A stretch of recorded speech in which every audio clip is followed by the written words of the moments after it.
തമിഴ്നാട് മുഖ്യമന്ത്രിയായുള്ള ശശികലയുടെ സത്യപ്രതിജ്ഞാ ചടങ്ങിന് ഗവർണർ അനുമതി നൽകിയില്ല. സുപ്രീം കോടതി വിധി വരാനിരിക്കെ അനുവാദം നൽകേണ്ടെന്ന് അറ്റോർണി ജനറൽ നിയമോപദേശം നൽകിയിരുന്നു. അതേസമയം ശശികല മുഖ്യമന്ത്രി സ്ഥാനം ഏറ്റെടുക്കുന്നതിനെതിരെ മുതിർന്ന അണ്ണാ-DMK നേതാക്കളും രംഗത്ത് വന്നു. ആശുപത്രിയിൽ പ്രവേശിക്കുന്നതിന് മുൻപ് ജയലളിതയ്ക്കെതിരെ പോയസ് ഗാർഡനിൽ ആക്രമണമുണ്ടായെന്ന് മുൻ സ്പീക്കർ കൂടിയ PH പാണ്ഡ്യൻ ആരോപിച്ചു.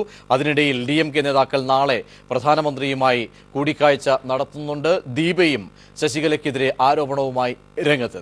AADMKയിൽ പിളർപ്പിലേക്ക് വരെ നയിച്ചേക്കാവുന്ന ഉറഞ്ഞുകൂടുന്ന പ്രതിസന്ധി, അതിനെക്കുറിച്ച് തന്നെ ചർച്ചയിലേക്ക് കിടക്കുമ്പോൾ ചർച്ചയിൽ നമ്മോടൊപ്പം AADMK നേതാവ് MA മസൂദ്, രാഷ്ട്രീയ സാമൂഹ്യ നിരീക്ഷകൻ ഫക്രുദ്ദീൻ അലി, മാധ്യമപ്രവർത്തകൻ KVS ഹരിദാസ്, ദേവദാസ് ചർച്ചയിൽ പങ്കുചേരുന്നു. DMK നേതാക്കളെ ടെലിഫോൺ ലൈനിലും പ്രതീക്ഷിക്കുന്നു. ചർച്ചയിലേക്ക് വരുമ്പോൾ ശ്രീ മസൂദ്, ഇന്ന് ചെന്നൈയിലുണ്ടായ പ്രതികരണങ്ങൾ, പരസ്യ പ്രതികരണങ്ങൾ, അത് AADMKയിൽ നിന്നാണ് ഉണ്ടാകുന്നത്. പ്രത്യേകിച്ച് പാണ്ഡ്യനെ പോലെയുള്ള PH പാണ്ഡ്യനെ പോലെയുള്ള മുതിർന്ന നേതാക്കൾ, ജയലളിതയുമായിട്ട് അടുപ്പം പുലർത്തിയിരുന്ന MGRമായിട്ടൊക്കെ തന്നെ അടുപ്പം പുലർത്തിയിരുന്ന മുതിർന്ന നേതാക്കളൊക്കെ ഇത്തരത്തിൽ വളരെ ശക്തമായി തന്നെ നിശിതമായ വിമർശനം ഉന്നയിച്ചുകൊണ്ട് ശശികലയ്ക്കെതിരെ രംഗത്ത് വരുന്നുണ്ടെങ്കിൽ എന്താണ് അതിലെ അടിയൊഴുക്കുകൾ? അവിടെ ഒരു പിളർപ്പിലേക്ക് പോലും പോകാവുന്ന വലിയ തോതിലുള്ള, വർണ്ണിക്കുന്നതിനും അപ്പുറത്തേക്ക് വർണ്ണാതീതമായ രീതിയിലുള്ള ഒരു റിഫ്റ്റ്, ഒരു ചേരിതിരിവ് ഈ പാർട്ടിക്കുള്ളിൽ വന്നിട്ടുണ്ടോ ശശികലയെ മുൻനിർത്തി? അത് ഒരു രാഷ്ട്രീയ പാർട്ടി എന്നുള്ള നിലയ്ക്ക് ഗ്രൂപ്പുകളും ഗ്രൂപ്പ് പ്രവർത്തനങ്ങളും സാധാരണയാണ്. ഇവിടെ ഇപ്പോൾ തമിഴ്നാട്ടിൽ സംഭവിച്ചത്, അമ്മയുടെ മരണത്തിന് ശേഷം പാർട്ടിയുടെ അധികാരവും ഭരണാധികാരവും കൈപ്പിടിയിൽ ഒതുക്കാനുള്ള ശ്രമമാണ് ശശികല എന്ന ചിഹ്നമ്മ നടത്തിക്കൊണ്ടിരുന്നത്. അതിൻ്റെ പിറകെ പ്രവർത്തിച്ച ഒരു കൈ എന്നുള്ളത് ശശികലയുടെ ഭർത്താവായ നടരാജനാണ്. ഇവിടെ വന്നിരിക്കുന്ന ഒരു സംഭവം, പാർട്ടിയുടെ താഴേക്കിടയിലുള്ള അണികളുമായി നിരന്തരമായി ബന്ധപ്പെടുവാനുള്ള ഒരു പ്രവർത്തനവും ശശികലയുടെ ഭാഗത്തുനിന്ന് മുമ്പുണ്ടായിട്ടില്ല. ജയലളിതയുടെ അമ്മയുടെ ഒരു നിഴൽ കൂടെ നിന്നു, കൂടെ പോയി, കൂടെ വന്നു. അതായത് ചുരുക്കി പറഞ്ഞാൽ ഈ ശശികലയുടെ കൈകളിൽ DMKയുടെ ഭാവി ഭദ്രമല്ല എന്ന് വലിയ ജനവിഭാഗം ചിന്തിക്കുന്നു. ഒപ്പം താങ്കളെ പോലെയുള്ള അല്ലെങ്കിൽ പല പ്രവർത്തകരും തമിഴ്നാട്ടിലടക്കമുള്ള AADMKയിലെ വലിയൊരു വിഭാഗം ചിന്തിക്കുന്നു. അതാണ് രത്നചുരുക്കം. തന്നെയാണ്. അതിപ്പോൾ എല്ലാ സ്ഥലത്തും, തമിഴ്നാട്ടിൽ മാത്രമല്ല, പാർട്ടിയുടെ വേരുകളുള്ള കേരളം, ആന്ധ്ര, കർണാടകം, ആൻഡമാൻ നിക്കോബാർ ദ്വീപുകൾ, ഇവിടെ എല്ലാം തന്നെ പാർട്ടിയുണ്ട്. കാരണം ദ്രാവിഡം എന്ന് പറയുന്ന ദ്രാവിഡന്മാരുടെ മുന്നേറ്റത്തിന് വേണ്ടി ഉണ്ടാക്കിയ സംഘടന DMK, DK, അതിൽ നിന്ന് വന്നതാണ് AADMK. അപ്പം അവിടെ എല്ലാമുള്ള ആളുകൾ ഇപ്പം മറിച്ച് ചിന്തിക്കുന്നു എന്നുള്ള വിവരമാണ് എനിക്ക് കിട്ടിക്കൊണ്ടിരിക്കുന്നത്. അത് എവിടെ, എപ്പോൾ, എന്ത് സംഭവിക്കും എന്നുള്ള കാര്യത്തെക്കുറിച്ച് അങ്ങനെ പാർട്ടി ഒരു പിളർപ്പിലേക്ക് പോയേക്കാം, വരാം. സാധ്യതയില്ലാതില്ല. അതോടൊപ്പം നമ്മൾ ചിന്തിക്കേണ്ട ഒരു കാര്യം, 40 MLA-മാർ AADMK നിന്നും മാറുന്നുവെന്നും അതിൻ്റെ ഒരു ഭാഗം എന്നുള്ള നിലയ്ക്ക് ദളപതി സ്റ്റാലിൻ ഡൽഹിയിലെത്തി നാളെ പ്രധാനമന്ത്രിയുമായി ചർച്ച നടത്തുന്നു എന്നുള്ള വാർത്തകളൊക്കെ നിങ്ങൾ അറിഞ്ഞു. അതാണ് അതിന്റെ അടിയൊഴുക്ക്. തീർച്ചയായും മടങ്ങിയെത്താം. ശ്രീ ദേവദാസ്, ഇവിടെ എന്താണ് തമിഴ് രാഷ്ട്രീയത്തിൽ സംഭവിക്കുന്നത്? ജനാധിപത്യത്തിന്റെ മരണമെന്ന് നമ്മൾ പല അർത്ഥത്തിൽ പല തലങ്ങളിൽ വിലയിരുത്തി. അത് ഇന്ന് ഒരു പല തലങ്ങളും പിന്നിട്ട് പരസ്യ പ്രതികരണങ്ങൾ വരുന്നു AADMKയുടെ പാളയത്തിൽ നിന്നും.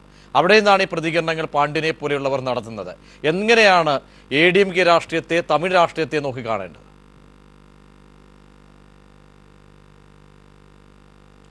ഇത് പ്രതീക്ഷ എന്തെന്നാന്ന് പറഞ്ഞാൽ, ഈ തമിഴ്നാട് രാഷ്ട്രീയം എന്ന് പറഞ്ഞാൽ അഴിമതിൻ്റെ രാഷ്ട്രീയമാണ്. അതാണ് മെയിൻ. ഇപ്പോൾ ഈ ദ്രാവിഡ മുന്നേറ്റമെല്ലാം കഴിഞ്ഞു.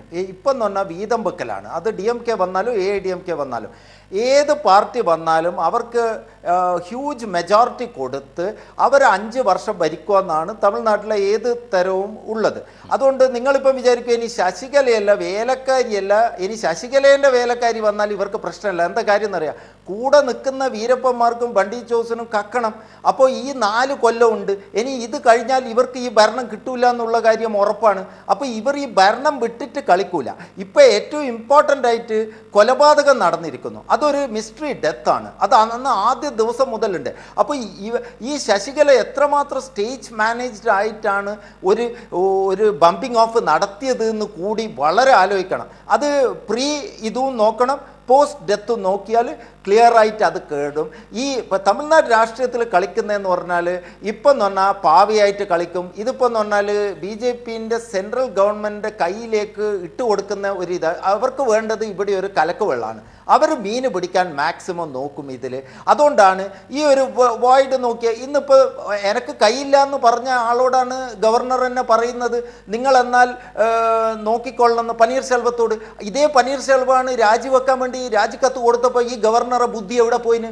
ഇതേ ബുദ്ധി ഉണ്ടായിട്ടില്ലേ ഗവർണർക്ക്? അറിയില്ലേ ഇങ്ങനെ ഒരു കേസ് പോയിന്ന്? ഗവർണർ അവിടുത്തെ ഗവർണറല്ലേ ഇതിനു മുമ്പേ. അപ്പോൾ ഗവർണറും ഇതിൽ വ്യക്തമായിട്ട് കളിച്ച, ഗവർണർക്കും ഇവിടെ ആകെ ഒരു സിറ്റുവേഷൻ വേണം, എന്നിട്ട് ജനങ്ങളെ ഇളകട്ടെ എന്ന് മനസ്സിൽ ഉള്ള ഒരു സെൻറ്ററും ജല്ലിക്കെട്ടിനെ പോലെ ഇളകട്ടെ എന്ന് ആലോചിക്കുന്നത്. പക്ഷേ തമിഴ് ഗവൺമെൻറ് ഈ പോത്തിന് വേണ്ടിയിട്ട് ഇളകുന്നവർ ഇങ്ങനത്തെ കീ ഇഷ്യൂസിൽ ഇപ്പോൾ അമ്മ എന്ന് പറയുന്ന long leave the king, king is dead, long leave the king എന്ന് പറയുന്ന പോലെ അനങ്ങാണ്ട് നിൽക്കുന്ന സ്റ്റുപ്പിഡ് ആക്ഷൻസ് ആണ് ഇപ്പം കണ്ടുകൊണ്ട് നിൽക്കുന്നത്. ഇതൊരു അഴിമതിൻ്റെ നാടാണ്. ഈ അഴിമതിയിൽ വീതം വെക്കലാണ് ഇവിടെ ഉള്ളത്. അതിൽ കിട്ടാത്ത ആൾ, പാണ്ഡ്യനെ പോലത്തെ ആൾ ഒച്ചയാക്കും. പക്ഷേ നാളെ ഇപ്പോൾ ഈ കേസിൽ ശശികല ഇല്ല എന്ന് പറഞ്ഞാൽ ശശികല CM ആവും. എന്താ പറയുക, ഇവർക്ക് മാൻഡേറ്റ് കൊടുത്തത് ഈ MLA-മാരാണ്. അത് പക്ഷേ വേറെയൊന്നുണ്ട്, ഇനിയിപ്പോൾ കേസ് പെട്ടാൽ തന്നെ ശശികല ഹൈക്കോർട്ടിലേക്ക് പോവും, അപ്പീലിന് പോവും, എന്നിട്ട് റിവ്യൂ പെറ്റീഷന് പോവും, എന്നിട്ട് ജയലളിത കളിച്ച പോലെ കേസ് നീട്ടിയിട്ട് ചീഫ് മിനിസ്റ്റർ ആവും. അതിനു വേണ്ടിയിട്ടാണ് ചീഫ് മിനിസ്റ്റർ ആവാനുള്ള രാത്രി ചില സമയം ഫക്രുദ്ദീൻ അലി. അതായത് ഇവിടെ പറഞ്ഞു വന്നതിൽ, ദേവദാസ് പറഞ്ഞതിൽ ഒരു കേന്ദ്രത്തിന്റെ കൂടി, ഞാൻ KVS-ലേക്ക് വരും മുൻപ്, കേന്ദ്രത്തിന്റെ കൂടി ഒരു ഇടപെടലിനുള്ള സാധ്യത തമിഴ് രാഷ്ട്രീയമാണ് പലരും കണ്ടുനട്ട് കാത്തിരിക്കുന്ന ഒരു ഭൂമിക. അവിടേക്ക് നമ്മൾ ജയലളിതയുടെ മരണത്തോടു കൂടി തന്നെ തമിഴ് രാഷ്ട്രീയത്തിൻ്റെ പോക്ക് മനസ്സിലാക്കിയിരുന്നു. പക്ഷേ അതിനുശേഷം ശശികല കടന്നു വരുന്നു. ഇപ്പോഴും അതിൻ്റെ രാഷ്ട്രീയമായ രീതിയിലുള്ള ചലനങ്ങൾ അത് കൊതിക്കുന്ന പല രാഷ്ട്രീയ പാർട്ടികളും ഒക്കെയുണ്ട്.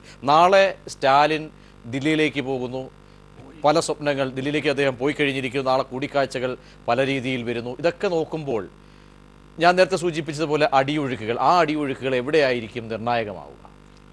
അല്ല, ഈ അടിയൊഴുക്കുകൾ നിർണായകമാകുക സ്വാഭാവികമായിട്ടും തമിഴ്നാട്ടിലെ കണ്ടംപററി പൊളിറ്റിക്സ് തന്നെയാണ്. തമിഴ്നാട്ടിലെ കണ്ടംപററി പൊളിറ്റിക്സിൽ നമ്മളിപ്പം ജയലളിത മരിച്ച സമയത്ത് തന്നെ ഞാൻ നിങ്ങളോട് പറഞ്ഞില്ല, അവിടെ ഇതൊന്നല്ല വരാൻ പോകുന്നത്. ഈ ADMK ചിഹ്നഭിന്നമായപ്പോൾ വളരെ സാധ്യതയുണ്ട്, ഒരു പുതിയൊരു മൂവ്മെന്റ് വരും. അതെന്നുള്ളത് നമുക്ക് ഇനിയും കാണാം. ഇനി ഈ ജല്ലിക്കെട്ട് ഒക്കെ വന്നതുപോലെ അത് ഉണ്ടായി വരും. പക്ഷേ ഇവിടെ ഇനി പെട്ടെന്ന് വരാൻ പോകുന്ന ഒരു കാര്യം എന്ന് വെച്ചാൽ, ഇപ്പം നമ്മുടെ ദേവദാസ് പറഞ്ഞ അഴിമതി ഏറ്റവും കൂടുതൽ നടന്നിട്ടുള്ള കാര്യം UPA ഗവൺമെന്റ് സമയത്താണ്, BJPന്റെ ഭരിച്ച സമയത്താണെങ്കിലും അതൊന്നും പുറത്തു വന്നിട്ടില്ലെങ്കിൽ പോലും വലിയ രീതിയിൽ അഴിമതി നടത്തിയവരാണ് തമിഴ്നാട്ടിൽ നിന്നുള്ള ഈ ന്യൂ ജനറേഷൻ രാഷ്ട്രീയക്കാർ. മനുഷ്യരിമാനാണ്, വേലുവാണെങ്കിൽ എല്ലാം തന്നെ വിവിധ അഴിമതി കേസുകൾ അവരുടെ പേര് വന്നിട്ടുണ്ട്. പക്ഷെ അങ്ങനെയാണെങ്കിൽ പോലും തമിഴ് ജനതയുടെ രാഷ്ട്രീയ അഴിമതി രാഷ്ട്രീയമൊന്നുമല്ല.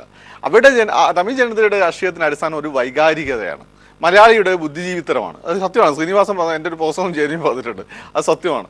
അപ്പോൾ ഈ വൈകാരികതയ്ക്ക് അടിസ്ഥാനം അവരുടെ തമിഴ് ദ്രവീഡിയൻ ഐഡന്റിറ്റിയാണ്. ആ ഐഡന്റിറ്റി മുന്നോട്ട് വെച്ചത് കൊണ്ടാണ് അവർ ഈ പറയുന്ന കരുണാനിധിയുടെ കൂടെയും MGRന്റെ കൂടെയും MGRന്റെ പൊളിറ്റിക്കൽ സക്സസ് എന്ന് MGR സിഗ്നിഫൈ ചെയ്തുകൊണ്ട് മാത്രം ജയലളിതയുടെ പിന്നാലെ വന്നത്.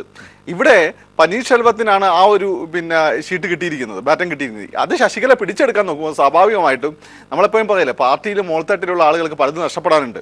ഏത് പാർട്ടിയിലാണെങ്കിലും അവർ ഈ പറയുന്ന അധികാരത്തിന് കൂടെ നിൽക്കും. പക്ഷെ ജനങ്ങൾ അങ്ങനെയല്ല. ജനങ്ങൾക്ക് 5 വർഷം കിട്ടുമ്പോൾ ഉള്ള ഒരു അധികാരമുണ്ട്, അത് അവർ പ്രയോഗിക്കും. അത് അവർ ആത്മാഭിമാനത്തിന്റെ ഒരു അടയാളമാണ്. ആ ആത്മാഭിമാനം അവർ പ്രയോഗിക്കുന്ന സമയത്ത് സ്വാഭാവികമായിട്ടും ശശികല ഉണ്ടാവില്ല. ഇവിടെ എനിക്ക് തോന്നുന്നത് അതായത് ചുരുക്കത്തിൽ ഞാൻ നേരത്തെ സൂചിപ്പിച്ചതുപോലെ ശശികലയെ അംഗീകരിക്കാൻ പര്യാപ്തരായിട്ടില്ല തമിഴ് ജനതയുടെ മനസ്സ്, അല്ലെങ്കിൽ ADMKയുടെ കൂടി മനസ്സ്. അങ്ങനെയാണോ വ്യാഖ്യാനിക്കേണ്ടത്? അതോ പാണ്ഡ്യന്റെയൊക്കെ ശബ്ദങ്ങളെ മറ്റൊരു അർത്ഥത്തിൽ ഈ പറയുന്ന നേരത്തെ ദേവദാസ് സൂചിപ്പിച്ചതുപോലെ കിട്ടാത്തത് കൊണ്ട് ചില പ്രതിഷേധങ്ങൾ രൂപപ്പെടുന്നു എന്ന തലത്തിലാണോ കാണേണ്ടത്? അതോ വലിയൊരു വിഭാഗം ഇപ്പോഴും അമർഷത്തിൽ ഉണ്ട്? കാരണം കഴിഞ്ഞ ദിവസം പോലും സമ്മേളനം കഴിയുന്നതിന് മുൻപേ തന്നെ വിട്ടുപോകുന്ന അണികൾ, അവിടെ ജയുമായി താരതമ്യം ചെയ്യുമ്പോഴുണ്ടാകുന്ന വലിയൊരു വിടവ്, ഇതൊക്കെ തന്നെ ഒരു വെല്ലുവിളിയായി ശശികലയെ അംഗീകരിക്കുന്നതിൽ മനപ്പൊരുത്തം അല്ലെങ്കിൽ മനസ്സ് പ്രാപ്തമാകാത്ത ഒരു ജനത അങ്ങനെയാണ് കാണേണ്ടത്. അങ്ങനെ തന്നെ കാണണം. ഒന്ന് ഈ പാണ്ഡ്യരൊക്കെ കിട്ടാത്തതിന്റെ കൊതിക്ക് നോക്കണ്ട. അത് മുമ്പ് ജയലളിത ഭരിച്ചപ്പോഴുണ്ട് ഒരു മന്ത്രി രണ്ടാം തവണ ഒന്നും കിട്ടാത്ത ഒരുപാട് ആളുകളും യാതൊരു പരിഗണന ഇല്ലാത്ത ആളുകളായിരുന്നു മന്ത്രിമാരെല്ലാം തന്നെ, പനീർ സെൽവം ഉൾപ്പെടെയുള്ള ആളുകൾ. പക്ഷെ അന്ന് ജയലളിത എന്നത് വലിയൊരു ഒരു എന്താ പറയുക, ഒരു ഐക്കണാണ്. അത് ദ്രവീഡിയൻ പൊളിറ്റിക്സ് MGR കൊടുത്തിട്ടുള്ള MGR പിൻഗാമിയെ കൊണ്ട് ഐക്കണാണ്. ഇന്ന് ഐക്കൺ അല്ല എന്നുള്ള പ്രശ്നം. അങ്ങനെ ഐക്കൺ അല്ലാതാകുമ്പം ഇവന്മാർ അത്ര വിഡ്ഢികളൊന്നല്ല ഈ തമിഴന്മാർ. ഈ തമിഴ് ജനത അവർക്ക് 4 ഇഡ്ഡലി കൊടുത്താലൊക്കെ അവർ കൂടെ പോരുന്ന വെറുതെ പറയുന്ന. അപ്പോൾ അവർ ശക്തമായിട്ട് അതിനെതിരാണ്. അതുകൊണ്ടാണ് ഇത്ര സുഗമമാകാത്തത്. എന്തുകൊണ്ടാണ് ജയലളിതയുള്ള സമയത്ത് ഇങ്ങനെ ഒരു പ്രശ്നം ഉണ്ടായില്ലല്ലോ? ജാനകിനെ വരെ ജയലളിത ഒതുക്കി. പക്ഷെ ഇപ്പോൾ പ്രശ്നമാണ്. ആ പ്രശ്നമാവുന്നത് ശശികല ബുദ്ധിയില്ലാത്തതുകൊണ്ടാ. ബുദ്ധി ഉണ്ടായിരുന്നെങ്കിൽ പനീർ സെൽവം പോട്ടെ, പനീർ സെൽവത്തിനെ വെച്ച് ഞാൻ അങ്ങോട്ട് ഭരിക്കാമെന്ന് എന്ന് വിചാരിക്കായിരുന്നു. പതുക്കെ ഇടപെട്ട് 4 ഇഡ്ഡലിയൊക്കെ കൂടുതൽ കൊടുത്ത് അമ്മേനെ പോലെയൊക്കെ ആണ് ഞാൻ എന്നുള്ള ഫീൽ ഉണ്ടാക്കാമായിരുന്നു. അത് ചെയ്യാതെ എളുപ്പത്തിൽ ഭരണം കൈയടക്കാൻ നോക്കി. അതൊരു പക്ഷേ അതിനൊരു കാരണം എന്തായാലും ഉണ്ടായിരിക്കും. അതിന് ശശികല എന്തുകൊണ്ടൊരു ലക്ഷ്യം തിടുക്കം കാട്ടിയെന്നത് അതൊരു പ്രത്യേകം ചർച്ച ചെയ്യേണ്ട ഒരു വിഷയമാണ്. ശ്രീ KVS ഹരിദാസ്, എങ്ങനെയാണ് ഈ അവിടെയുള്ള നീക്കങ്ങളെയൊക്കെ താങ്കൾ കാണുന്നത്? പ്രത്യേകിച്ച് അന്ന് പല ചർച്ചകളിലും താങ്കൾ പറഞ്ഞു BJPക്ക് ഒരു ഫ്രെയിം വർക്ക് വ്യക്തമായി തന്നെ തമിഴ് രാഷ്ട്രീയത്തിലേക്ക്, ദ്രവീഡിയൻ പൊളിറ്റിക്സിലേക്ക് രൂപപ്പെടുത്തിയ ഒരു പ്ലാറ്റ്ഫോം അവർ രൂപപ്പെടുത്തിയിട്ടുണ്ട്, തയ്യാറാക്കിയിട്ടുണ്ട്, മുന്നോട്ട് പോവുകയും ചെയ്യുന്നുണ്ട്. ഇങ്ങനെയൊക്കെയുള്ള തലങ്ങൾ വരുമ്പോഴാണ് DMKയുടെ നീക്കത്തെ കാണേണ്ടത്. നാളെ പല കൂടി ചർച്ചകൾക്ക് തീരുമാനങ്ങളൊക്കെ തന്നെ ഉണ്ടായേക്കാം. ഗവർണറുടെ ഇടപെടലിനെ കൂടി പലരും വിമർശന യുക്തിയോടുകൂടി തന്നെ വിലയിരുത്തുകയും ചെയ്യുന്നുണ്ട്. എങ്ങനെ കാണാം KVS?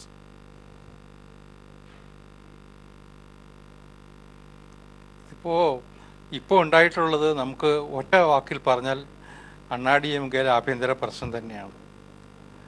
സാധാരണ നിലയ്ക്ക് ശശികല ഇപ്പോൾ നേരത്തെ ഫക്രുദ്ദീൻ സൂചിപ്പിച്ചതുപോലെ അവർ പാർട്ടി സെക്രട്ടറി ആയിട്ട് വന്നു. അവർക്ക് കുറച്ച് നാൾ വെയിറ്റ് ചെയ്യാമായിരുന്നു. പനീർസെൽവം കസേരയിൽ അള്ളിപ്പിടിച്ചിരിക്കുന്ന ഒരു നേതാവൊന്നുമല്ല. കാരണം ആ നിലയിൽ നമ്മൾ അദ്ദേഹത്തിനെ കണ്ടിട്ടുണ്ട്. അപ്പോൾ സ്വാഭാവികമായിട്ടും കാത്തിരുന്നിട്ട് വേണമെങ്കിൽ തന്നെ അവർക്ക് ജനങ്ങളുടെ പിന്തുണ നേടിക്കൊണ്ട് മുഖ്യമന്ത്രി പദത്തിലേക്ക് അവർക്ക് വരാമായിരുന്നു. അതിന് പകരം അവർ കാണിച്ച തിടുക്കം ഇപ്പോൾ ഇന്നത്തെ ചില മാധ്യമങ്ങളിലും അതുപോലെ ചില രാഷ്ട്രീയ നിരീക്ഷകരും ഒക്കെ അഭിപ്രായപ്പെട്ടത് വരാനിരിക്കുന്ന കോടതി വിധി തന്നെയാവണം അതിനുള്ള ഒരു പ്രചോദനം. കാരണം മുഖ്യമന്ത്രി ആയിട്ട് ഇരുന്നാൽ ഒരുപക്ഷെ കോടതി വിധി രൂക്ഷമാവില്ല എന്നെങ്ങാനും തെറ്റിദ്ധരിച്ചിട്ടായിരിക്കണം അവർ ആ നിലയ്ക്ക് പെരുമാറിയതെന്ന് ഞാൻ വിചാരിക്കുന്നത്. കാരണം അഴിമതി കേസിൽ സുപ്രീം കോടതി കഴിഞ്ഞ 7 മാസം മുമ്പ് ആർഗ്യുമെൻറ്റ്സ് കഴിഞ്ഞിട്ട് ജഡ്ജ്മെൻറ്റ് വെച്ചിരിക്കുക. 7 മാസമായിട്ട് അവർ ജഡ്ജ്മെൻറ്റ് പുറപ്പെടുവിച്ചിട്ടില്ല. അപ്പോൾ അത് ഉടനെ വരും എന്നാണ് എല്ലാവരും പറയുന്നതും കേൾക്കുന്നതും. അപ്പോൾ ആ നിലയിൽ ആ ജഡ്ജ്മെൻറ്റ് പുറത്തു വരുന്നതിന് മുമ്പ് മുഖ്യമന്ത്രി കസേരയിൽ കയറിയിരിക്കാമെന്ന് മാത്രമായിരിക്കണം മിക്കവാറും ശശികല ചിന്തിച്ചിട്ടുണ്ടാവുക. പക്ഷേ ഏതായാലും അത് തന്നെയാണ് ഇപ്പോൾ അവർക്ക് തിരിച്ചടിയായിട്ട് വരാൻ പോകുന്ന പ്രധാനപ്പെട്ട ഘടകവും. ഞാൻ അങ്ങനെയാണ് വിലയിരുത്തുന്നത് അതിനെ. പിന്നെ വേറൊന്ന്, പോപ്പുലർ അല്ലാത്ത ഒരു നേതാവിനെ തമിഴ് ജനതയും അംഗീകരിച്ചിട്ടില്ല. അപ്പോൾ നേരത്തെ ശ്രീ ഫക്രുദ്ദീൻ സൂചിപ്പിച്ചില്ലേ MGRൻ്റെ ഭാര്യയുടെ കാര്യം. MGRൻ്റെ ഭാര്യ MGRൻ്റെ ശവഘോഷയാത്ര നടക്കുമ്പോൾ ആ വാഹനത്തിൽ നിന്ന് ജയലളിത ഇറക്കി വിട്ടതാണ്. എന്നിട്ട് പാർട്ടിയുടെ തലപ്പത്ത് കയറി ഇരുന്നതാണ് ജാനകി. അവസാനം ജാനകിക്കുണ്ടായ ഗതികേട് നമ്മൾ കണ്ടതല്ലേ? തെരഞ്ഞെടുപ്പിൽ ഒരു സ്ഥലത്തും കെട്ടിവെച്ച പണം കിട്ടാത്ത ഗതികേടിലേക്ക് അവരുടെ ഗ്രൂപ്പും ചെന്ന് പെട്ടു. അപ്പോൾ ജനങ്ങളുടെ അംഗീകാരമില്ലാത്ത പ്രത്യേകിച്ച് തമിഴ്നാട്ടിൽ അതൊരു വൈകാരികമായിട്ട് തന്നെയാണ് തമിഴ് ജനത ഇത്തരം പ്രശ്നങ്ങളെ കാണുന്നത്. അത് മനസ്സിലാക്കാതെയുള്ള രാഷ്ട്രീയ ഇടപെടലാണ് ഇപ്പോൾ ഈ നമ്മുടെ ചിന്നമ്മയും കൂട്ടരും നടത്തിയിട്ടുള്ളത് എന്ന് വേണം നമ്മൾ വിചാരിക്കാൻ.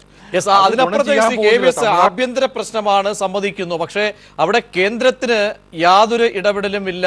കേന്ദ്രം മറ്റ് ഒരു തലത്തിലും ഇക്കാര്യങ്ങളെ നോക്കിക്കാണുന്നില്ല എന്നാണോ താങ്കൾ കരുതുന്നത്, താങ്കളെ പോലെയുള്ളവർ?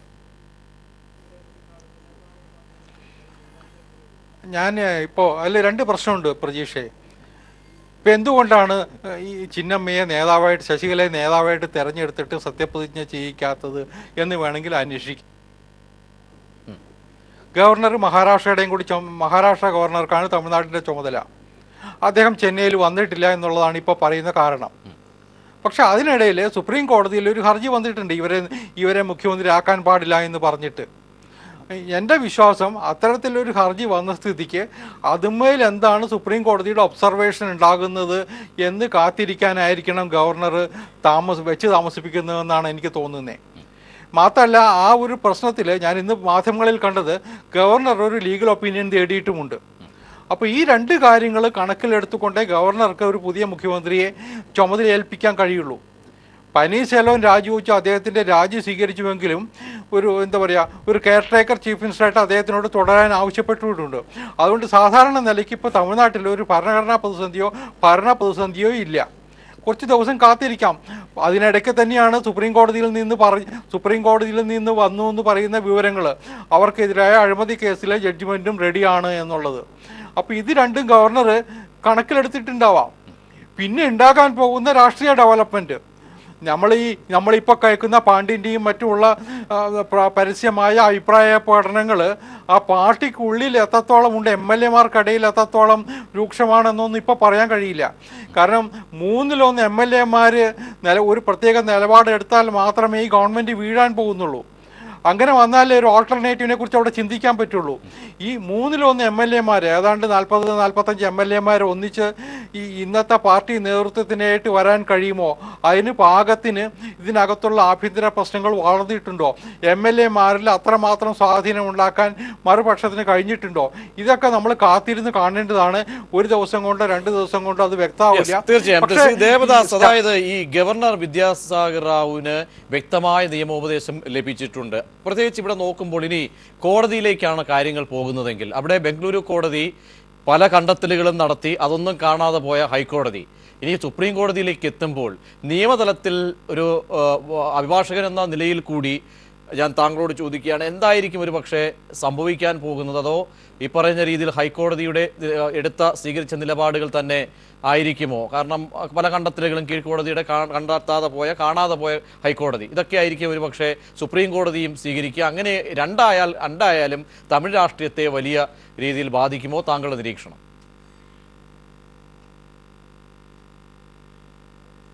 അത് പ്രതീക്ഷ, ഈ ഹൈക്കോടതി ഒരു കീഴ്ക്കോടതി ഇത്രയും വിശദമായ വാദം കൊല്ലങ്ങളോളം കേട്ടിട്ട് വിധിച്ച 100 കോടി ഫൈനും 4 കൊല്ലം ജയിലും ജയലളിതനെയും ശശികലയ്ക്കും വെറും നൂഡിൽസ് ആക്കുന്ന 2 മിനിറ്റ് സമയം കൊണ്ടാണ് ഹൈക്കോടതി തള്ളിയത്. ആ കണക്കിൻ്റെ മാത്രം നോക്കിയിട്ടെന്തോ അത് ഇനി ജഡ്ജ്മെൻറ്റ് വരുന്നത് നിൽക്കട്ടെ. ഇതിലെന്താ ഉണ്ടാവുക എന്ന് പറഞ്ഞാൽ, ഇപ്പം ജയലളിതനെ വിട്ടെന്ന് വിചാരിച്ചാൽ അല്ല, ഈ ശശികല മുഖ്യമന്ത്രിയാവും. അത് ക്ലിയർ കട്ടാണ്. എന്താ പറയുക, ഈ മാൻഡേറ്റ് അവർക്കാണ് ഇത്. പക്ഷേ ഇനി വിട്ടിട്ടില്ലെങ്കിൽ ജയിലിലാക്കി എന്ന് പറഞ്ഞാലും അവരെന്ത് ചെയ്യും? കർണാടക കോർട്ടിൽ വീണ്ടും ജയലളിത പണ്ട് കളിച്ച അതേ കളി കളിക്കും. ലോ കോർട്ടിൽ പറയും എൻ്റെ സ്ക്വാഷ് ചെയ്യണമെന്ന് പറഞ്ഞിട്ട് വേറൊരു പെറ്റീഷൻ ഫയൽ ചെയ്യും. ഈ കോടതി വിധിനെ എനിക്ക് ഇതുണ്ട്, എന്നിട്ട് എന്ത് ചെയ്യും? റിവ്യൂ പെറ്റീഷന് കൊടുക്കും. അപ്പം ലീഗലി ഞാൻ അപ്പീലില്ല ഉള്ളേന്ന് പറഞ്ഞിട്ട് പിടിച്ചു നിൽക്കാനുള്ള ശ്രമം നടത്തും. അപ്പം മുഖ്യമന്ത്രി എത്രയും പെട്ടെന്ന് ആവണം. അതിനു വേണ്ടി അതുകൊണ്ടാണ് ഇപ്പോൾ ഹരിദാസ് പറഞ്ഞാൽ ഒരു ഫാക്ച്വൽ ഇതുണ്ട്. എന്താ പറയുക, ഒരു കാറ്റസ്ട്രോഫി ഇല്ല. ഒന്ന് നോക്കുക, ജയലളിത മരിക്കുന്നതിൻ്റെ രാത്രി തിരക്കിട്ടിട്ട് സത്യപ്രതിജ്ഞ ചെയ്യിച്ച പനീർശെൽവം മിഞ്ഞാന്ന് പറയുന്നു, എനിക്ക് പേഴ്സണൽ റീസൺസ് കൊണ്ട് കയ്യില്ല, ഞാൻ ശശികലക്കാണ് കൊടുക്കുന്നതെന്ന് പറഞ്ഞിട്ട് സത്യപ്രതിജ്ഞ ചെയ്യാൻ ലീഡറാക്കിയതാണ് ശശികല. അപ്പോൾ എനിക്ക് മുഖ്യമന്ത്രി ഷിപ്പ് പറ്റൂല എന്ന് പറഞ്ഞ പനീർശെൽവത്തിന് ഇന്ന് ഒരു വാക്യൂം സൃഷ്ടിക്കുമ്പോൾ തൽക്കാലം നിങ്ങൾ നോക്കുന്ന ഈ കഴിയാത്ത, ഈ ഒന്നിനും കഴിയാത്ത ഈ പെണ്ണുങ്ങൾ എണീറ്റ് പോകുമ്പം ഈ ഇരിക്കാൻ മാത്രം നിൽക്കുന്ന എണീറ്റ് കൊടുക്കുന്ന ഈ പനീർശെൽവത്തിന് കൊടുക്കുക എങ്ങനെയാണ് ഗവർണർ വേറെ ഉടനടി ഇതൊരു വാക്യമാണ്. അവിടെയാണ് ഈ പ്രസിഡൻസ് റൂളിൻ്റെ കഴിവ്. BJP ഏത് കാലവും ഗവർണറെ യൂസ് ചെയ്തുകൊണ്ട് ഇപ്പോൾ കേരളത്തിൽ എന്തെങ്കിലും ഒരു കലാപം അല്ല എന്തെങ്കിലും ഒരു കൊലപാതകം വരുമ്പോൾ ഉടനടി ഗവൺമെൻറ്റിനെ മാറ്റണം എന്ന് പറഞ്ഞാൽ ഈ ഗവർണറെ യൂസ് ചെയ്യുന്ന നോർത്ത് ഈസ്റ്റിൽ കണ്ടു, മിസോറാം, അരുണാചൽ പ്രദേശ്. അതുപോലെ ഇവിടെ പക്ഷേ യൂസ് ചെയ്യാത്ത എന്താന്ന് പറഞ്ഞാൽ കലക്ക് വെള്ളത്തിൽ മീൻ പിടിക്കാൻ വേണ്ടിയിട്ടാണ്. കുഴപ്പമാവട്ടെ, ജല്ലിക്കെട്ട് പോലെയെല്ലാം ഉള്ള ഈ പോത്തുകളിയും ഈ ഇന്ത്യയെല്ലാം കൊണ്ട് ഒരു കുഴപ്പമായിട്ട് കലക്ക് വെള്ളത്തിൽ ഇവർക്ക് എന്താ പറയുക, ദ്രാവിഡ രാഷ്ട്രത്തിൽ ഈ മുന്നോക്ക ജാതിക്കാർ ഈ BJP-നെ ഒരിക്കലും ഇതാക്കൂല. പക്ഷെ വെള്ളം കലങ്ങിയാൽ പിടിക്കാനുള്ളതിലാണ് ഈ അമിത്ഷാ മുസഫർ നഗറിൽ കണ്ടു, UP-ൽ 70 ലോക്സഭാ സീറ്റ് കിട്ടി കണ്ടു. അതുകൊണ്ട് ഇതിലൊരു ഇലക്കും പുള്ളിനും കേടില്ലാത്ത വിധം ഒരു കളി കളിക്കണം. അപ്പോൾ ശശികല തന്നെയാണ് നല്ലത്. എന്താ പറയുക, ഇതിൻ്റെ മേലിൽ തമ്മാമിൽ അടിച്ചടിച്ച് നിൽക്കട്ടെ. അപ്പോഴേക്കും നമുക്ക് രജനീകാന്തിനെയോ ഏതെങ്കിലും വേറെ ഒരു നടനെയോ എല്ലാം ഒന്ന് ബലൂണ് ചെയ്തിട്ട് കൊണ്ടുവരാ എന്നിട്ടും എല്ലാം തമിഴ് രാഷ്ട്രീയത്തിൽ കയറാന്നുള്ള ഒരു മെത്തേഡ് തന്നെയാണ്. അതുകൊണ്ടാണ് ഗവൺമെൻറ്റിന് എന്തുകൊണ്ട് പനീർശെൽവം മിഞ്ഞാന്ന് പറയുമ്പോൾ തന്നെ you are the chief minister, ഞാൻ രാജി സ്വീകരിക്കില്ല എന്ന് പറഞ്ഞാൽ ഇതേ സ്ഥിതിയിൽ വരിക. ബിക്കോസ് കേസ് ഉണ്ട് സുപ്രീം കോടതിയിൽ. ഈ ഗവർണർക്ക് അറിയില്ലേ, ഗവർണറുടെ മുമ്പിലേ കൂടിയല്ലേ കേസ് പോയത്, കർണാടക ത്രൂ സുപ്രീം കോർട്ട്. പിന്നെ ഈ ഗവൺമെൻറ് ഈ ബുദ്ധുവേനോ ഗവർണർ ഇപ്പം പോയിട്ട് ഡൽഹിയിൽ അന്വേഷിക്കേണ്ടിയാണോ ഗവർണർ ഏജിയോട്? ഗവർണർ പനീർശെൽവത്തിൻ്റെ ഈ രാജിക്കത്ത് വാങ്ങിയിട്ട് എന്നിട്ട് ഡൽഹിയിൽ പോയിട്ട് ഏജീനെ സമർപ്പിച്ചിട്ട് ഇപ്പം പറയുക അതേ പനീർശെൽവം പറയുന്നത് എനിക്ക് പേഴ്സണലി കയ്യില്ല, ശശികല ലീഡ് ചെയ്യട്ടെ, എനിക്ക് പേഴ്സണൽ റീസൺസിൽ ഞാൻ മാറിയിരിക്കുന്നതെന്ന് പറഞ്ഞ ഈ പേഴ്സണൽ റീസൺ കഴിയാത്ത ഈ ഇമ്പോർട്ടൻ്റായ ഈ പനീർശെൽവത്തിനെ വീണ്ടും ആക്കിയതിൻ്റെ ഇതെന്തെന്നാ? ഇന്ത്യൻ ഡെമോക്രസീൻ്റെ തകർച്ച കറുത്ത ദിനം ഇപ്പം തന്നെ തുടങ്ങിയിരിക്കുന്നു മിഞ്ഞാന്ന്. അതാണ് ഇന്നലെ രാത്രി കണ്ടത്. അത് നാടകമാണ്. ഇത് ഇനി ഏത് വിധത്തിൽ ഈ ഡ്രാമ ഓഫ് എബ്സുഡിറ്റി പോകുന്നറിയില്ല. അത് ഈ കലക്ക് വെള്ളത്തിൽ അതാണ് ഈ എന്തുകൊണ്ടാണ് ബി ജെ പിക്ക് ഇല്ലെന്ന് പറഞ്ഞാൽ ബി ജെ പി ഈ ജയലളിത മരിച്ചപ്പോൾ വെങ്കയ്യ നായിഡു അല്ലേ വന്ന് ആസ്പത്രിയിലെ വിവരം ആരെങ്കിലും അറിയിച്ചോ? എന്തുകൊണ്ട് ഇന്നലെ മാത്രം പ്രസ് കോൺഫറൻസ് നടത്തി ഈ ഡോക്ടർ എവിടെയേനു ഇവൻ്റെ എല്ലാം വായിൽ എന്ത് നേനു ഈ ഡോക്ടറെ എന്തുകൊണ്ട് കൊണ്ടുവന്നു? ക്ലിയർ ചെയ്യാൻ വേണ്ടിയിട്ട്, എല്ലാം ക്ലിയർ ചെയ്യാൻ വേണ്ടിയിട്ട്, കളവ് പറയാൻ വേണ്ടിയിട്ട് കൊണ്ടുവന്നു, ഫ്ലൈ ചെയ്തു. തീർച്ചയായും അതാണ് ശ്രീ മസൂദ്. അതായത് പരിഹരിക്കാൻ കഴിയുന്നതിനപ്പുറത്തേക്ക് കാര്യങ്ങൾ അവിടെ തമിഴ്നാട്ടിലുണ്ടത് യാഥാർത്ഥ്യമാണ്. ഈ ആശുപത്രിയിലടക്കം ഇത്തരത്തിൽ ശശികലയുടെ ഇടപെടൽ സംശയിക്കുന്നു. അതാണ് ഇന്ന് പാണ്ഡ്യൻ തുറന്ന് പറഞ്ഞത്. നേരത്തെ ഇതിന്റെ പുറകെ പോയ തെഹൽക്കയുടെ റിപ്പോർട്ട്, പുറത്തേക്ക് വിട്ട റിപ്പോർട്ട്, ഇതൊക്കെ തന്നെ നമ്മൾ സഹിതം വാർത്തകൾ നൽകിയതാണ്. ഇത് ഈ മരണത്തിൽ പോലും ഒരു ദുരൂഹത ഉണ്ടോ? താങ്കളൊക്കെ അന്ന് അതിനെ ഇല്ല എന്ന് ഖണ്ഡിച്ച വ്യക്തികളാണ്. ഇന്ന് ശശികലയുടെ ഇടപെടൽ സംബന്ധിച്ച് ADMK ഉള്ളിൽ നിന്ന് തന്നെ ഇത്തരം സ്വരങ്ങൾ വരുന്നുണ്ടെങ്കിൽ അത്തരം യാഥാർത്ഥ്യങ്ങൾ അത് നമ്മൾക്ക് സംശയിച്ചുകൂടെ? ഒരു സംശയത്തിൻ്റെ നിഴലിലാണ്. കാരണം പാർട്ടിയുടെ ഒരു മുതിർന്ന നേതാവാണ് അഡ്വക്കേറ്റ് പാണ്ഡ്യൻ. അദ്ദേഹം മാർക്സിസം കൈമുതലാക്കിയ ആളാണ്. അപ്പോൾ അദ്ദേഹത്തിൻ്റെ സ്റ്റേറ്റ്മെൻറ്റ്, സ്പീക്കറായിരുന്ന ആളാണ്, അദ്ദേഹത്തിൻ്റെ സ്റ്റേറ്റ്മെൻറ്റ് അതിൽ മാത്രം പിടിച്ച് മുന്നോട്ട് പോകുമെങ്കിൽ കോടതി ഇതിനൊരു പരിഹാരം കണ്ടെത്തേണ്ടി വരും. അതിപ്പോൾ ഇത്തരത്തിലുള്ള ഒരു പരാതി പരസ്യമായി പറയുമ്പോൾ കോടതിക്കത് നേരിട്ട് കേസാക്കാൻ സാധിക്കും എന്നാണ് ഞാൻ വിശ്വസിക്കുന്നത്. അതിലൊതുങ്ങുന്നു. പിന്നെ ഉള്ളത് രാഷ്ട്രീയം എന്ന് പറയുന്നത് അങ്ങോട്ടും ഇങ്ങോട്ടും മാറിയും തിരിഞ്ഞും പോകും. പക്ഷേ തമിഴ്നാട്ടിലെ വ്യക്തികൾ ചെയ്യുന്ന ചില കാര്യങ്ങളുടെ പേരിൽ തമിഴ് ജനതയെ മൊത്തം കുറ്റപ്പെടുത്തുന്ന ഏർപ്പാട്, അതിനോട് ഞാൻ യോജിക്കുന്നില്ല. കാരണം അവരെ വളരെ മോശമായ ഒരു കാലത്ത് കേരളത്തിലുള്ള ആളുകൾ പറഞ്ഞിരുന്നു.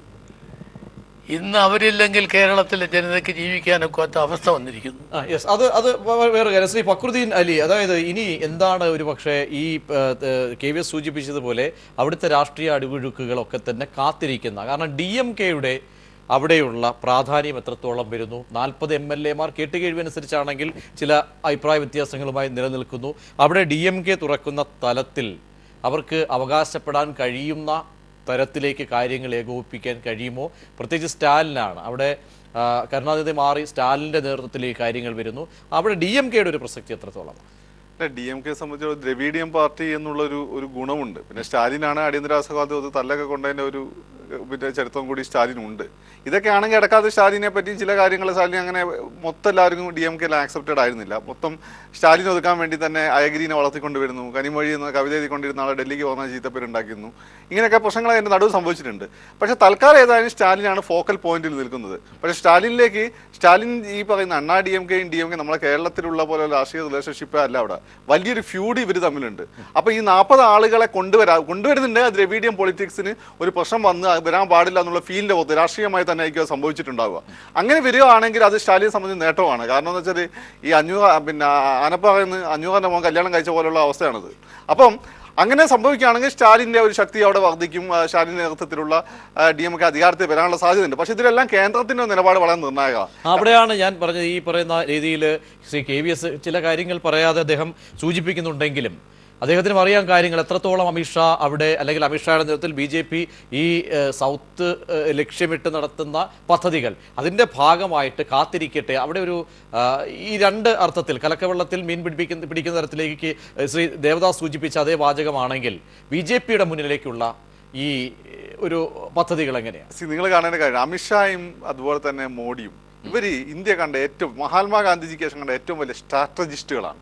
കാരണം ഇവർ ഗുജറാത്ത് പിടിച്ച എങ്ങനെ അറിയോ? ഗുജറാത്ത് പിടിച്ചാൽ കോൺഗ്രസും ജനതാ പാർട്ടിയും കൂടി മത്സരിച്ചുകൊണ്ടിരുന്ന സമയത്ത് കോൺഗ്രസ്സിൽ ഈ രണ്ടാമതായിട്ട് പഞ്ചായത്തുകളിലൊക്കെ മത്സരിച്ച് രണ്ടാമതായ ആളുകളെ മോഡി നേരിട്ട് പോയി ബന്ധപ്പെട്ടു. മോഡി അവിടുത്തെ പ്രചാരകമായിരുന്ന സമയത്ത് മോഡി നേരിട്ട് പോയി ബന്ധപ്പെട്ടിട്ട് അവരെല്ലാം തന്നെ മോഡിയുമായിട്ട് ബന്ധമുണ്ടാക്കി BJP കൊണ്ടുവന്ന് ജയിപ്പിച്ചെടുത്തു. അങ്ങനെ ഗ്രാസ് റൂട്ട് ലെവൽ 10-20 വർഷം പ്ലാൻ ചെയ്തിട്ടാണ് മൂപ്പര് പതുക്കെ ഇന്ന് കാണുന്ന പ്രധാനമന്ത്രി അവിടെ മുഖ്യമന്ത്രി ആയതും അതിനുശേഷം ഇന്ന് 30 വർഷത്തെ പ്രധാനമന്ത്രി. അമിത്ഷായുടെ കാര്യം അങ്ങനെ തന്നെ. അമിത്ഷാക്ക് അറിയാം UP ഈ പറയുന്ന കമ്മ്യൂണൽ നടക്കും, തമിഴിൽ നടക്കില്ല. കാരണം തമിഴിൽ ഇത് കർണാന്റെ കവചകുണ്ടലം പോലെ ഈ ദ്രവീഡിയൻ പൊളിറ്റിക്സിന്റെ ഈ ഒരു കവചം ഉണ്ടല്ലോ കേരളത്തിൽ വലിയ ബുദ്ധിമുട്ടാണ്. പക്ഷെ അവിടെ ഉപയോഗിക്കാൻ പറ്റുന്ന ഒരു ആയുധം, അവിടെ ഞാൻ പറഞ്ഞ ദ്രവീഡിയൻ പൊളിറ്റിക്സ് അല്ലെങ്കിൽ തമിഴകത്തുമായി ഇടചേർന്ന് നിൽക്കുന്ന ഒരു പാർട്ടി, ആ പാർട്ടിയുമായിട്ട് ബാന്ധവത്തിലൂടെ അതോ ഒറ്റയ്ക്ക് കടന്നു വരാനുള്ള സാധ്യത എന്തായാലും ഇപ്പോഴത്തെ സാഹചര്യത്തിലുണ്ടോ? അവിടെ എങ്ങനെയായിരിക്കും ഒരു പക്ഷേ BJP കാണുന്ന ആ ഒരു തന്ത്രം? ബാന്ധവം ഇപ്പൊ നോർത്ത് ഇന്ത്യൻ സോക്കോൾഡ് ആര്യൻ പാർട്ടികൾക്ക് ബുദ്ധിമുട്ടാണ് ബാന്ധവത്തിലൂടെ രക്ഷപ്പെടുക. കാരണം കോൺഗ്രസ് രക്ഷപ്പെട്ടിട്ടില്ല പിൽക്കാലഘട്ടത്തിൽ, അതുപോലെ BJP രക്ഷപ്പെട്ടില്ല. ഇവ ചെയ്യാൻ സാധ്യത എന്ന് വെച്ചാൽ ഈ BJP-കാരൊക്കെ രഹസ്യമായി പറയുന്ന ഒരു കാര്യമാണ്. അരിച്ചേട്ടൻ ഇപ്പൊ പരസ്യമായി പറയില്ല. കാരണം അത് അവിടെ DMK ഛിന്ന ഭിന്നമാവും. അതിലൊരു കഷ്ണത്തെ കൂടെ നിർത്തി ആ കഷ്ണത്തെ സപ്പോർട്ട് ചെയ്ത് പതുക്കെ ആ കഷ്ണത്തെ BJP-യുടെ ശരീരത്തിലേക്ക് ആവാഹിച്ചു കൊണ്ടുവന്നിട്ട് അവരെ കൂടി ഉൾക്കൊണ്ടുകൊണ്ട് ദ്രവീഡിയൻ പൊളിറ്റിക്സ് കൂടി ഉൾക്കൊണ്ടുകൊണ്ട് അവിടെ ദ്രവീഡിയ മുഖം കൂടി നൽകുക. ഈ ആര്യൻ പാർട്ടിക്ക് ഒരു ദ്രവീഡിയ മുഖം കൂടി നൽകുക. അതിന്റെ ഭാഗമായിട്ടാണ് രാജരാജ ചോളന്റെ സ്ഥാനാരോഹണത്തിന്റെ 1000 വാർഷികമൊക്കെ അവർ വിപുലമായി ആഘോഷിച്ചു. അങ്ങനെ ഒരു 10 വർഷം മുൻകൂട്ടി കണ്ടിട്ടുള്ള ദ്രവീഡിയൻ പൊളിറ്റിക്സിൽ ഇന്നുള്ള ഈ ഒരു ശൂന്യത ഉപയോഗപ്പെടുത്തിയുള്ള വളരെ തന്ത്രപരമായ സ്ട്രാറ്റജിയാണുള്ളത്. അതിൽ എന്ത് ചെയ്യണം? ആദ്യം ശശികല നേരിട്ട് കൊണ്ടുവരണമെന്ന് വിചാരിച്ചു. പിന്നെ വിചാരിച്ചു തൽക്കാലം ഇപ്പം നിൽക്കട്ടെ, എന്ത് നടക്കും നോക്കട്ടെ, ചിലപ്പോൾ ഷാജിനെ ഇപ്പോൾ സപ്പോർട്ട് ചെയ്തു എന്ന് വരും. അപ്പോൾ ശശികലൻ്റെ നേതൃത്വത്തിൽ കുറേ ആളുകൾ അസംതൃപ്തരാകും. ഒരു ശൂന്യത വരും. ഈ ശൂന്യത മുമ്പ് കോൺഗ്രസിന് BJP-ക്ക് ലഭിക്കാത്തതാണ്. ഈ ശൂന്യത തന്നെയാണ് ഞാൻ വേറൊരു കാര്യം കാണുന്നത്. DMK അവിടെ ശക്തിപ്പെട്ട് നിന്നാലും ഇല്ലെങ്കിലും അതിന് ക്രെഡിബിലിറ്റി കുറേ പോയിട്ടുണ്ട്.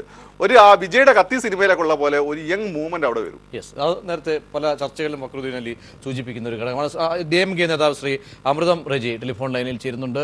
ശ്രീ അമൃതം റെജി, അതായത് എങ്ങനെയാണ് DMK, താങ്കൾ ചെന്നൈയിലാണ് ഉള്ളത് എന്നറിയാം, എങ്ങനെയാണ് തമിഴ്നാട്ടിൽ ഇപ്പോഴത്തെ AADMK-യിലെ ഈ പടലപ്പിണക്കങ്ങളെയും ഒപ്പം തന്നെ ഉയർന്നു വരുന്ന അസ്വാരസ്യങ്ങളെയും ഒക്കെ തന്നെ ഏത് രീതിയിലാണ് നിങ്ങൾ നോക്കിക്കാണുന്നത്? ശശികലയ്ക്ക് കേൾക്കുന്നുണ്ടോ? കേൾക്കാം പറഞ്ഞോളൂ. ശശികലയ്ക്ക് തമിഴ് മക്കളുടെ ഇടയിൽ മോശം പ്രതിച്ഛായയാണ് ആദ്യം മുതലുള്ളത്. അത് ജയലളിതയുടെ മരണത്തോടുകൂടി 10 മടങ്ങ് വർദ്ധിച്ചിരിക്കുകയാണ്.